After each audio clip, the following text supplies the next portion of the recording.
Hello everyone, and for today's kaon Sarah is na ako'y balot nga napalit after work.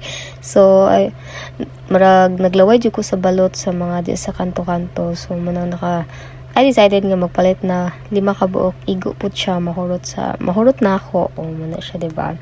So ang balot diri sa Cebu dai medyo mahal-mahal siya. Para sa ko alam mahal-mahal na siya. So tag 30 day siya to. So na siya kabalo ng sa fries. Pero man na siya kaon is life man ta, so manang ning palit ang inyong titas.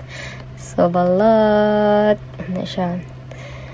Siguro balot dili lang ako ang ganahan ani, but kita man yata tanan nga Pilipinos is ganahan yung balot. Not only Filipino pero nanapay uban mga foreigner nga ganahan og balot kay kanang lahi ra bit yung lasa, especially pag kuana na combine na nimo siya suka og asin nga halang. Perfect kaayo siya, diba? Dayon usually kadang mga OFW nga gikan sa laing nasod tapos makauli sa Pinas is isa gid ang ilang ginapangita is kanang makakaon sila og balot kay dito dai na may balot dito pero lahi ra gid ang balot diri sa Pinas ya. Unsa man gid aning aning balot diri sa Pinas anong lahi man gid kay siya dito sa laing nasod. So ako na lang siyang gipang balatan nanan, then ako na lang na lang ako kay marong galisod ko while gabalat din gakaon, diba? Ga-video pa toucher lang. So and then ako lang ba nga dili ko ganahan mo kaon anang puti sa balot.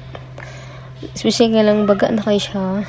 Di na ko ganahan. Ang akong ginakaon lang kay kana lang yung yellow and then kanang iyahang sisiyo.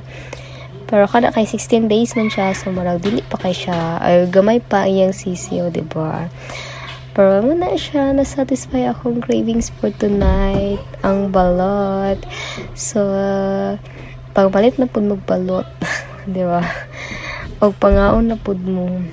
And kay ako naman kong kaon, true. So, muna na. Thank you and have a good night, everyone.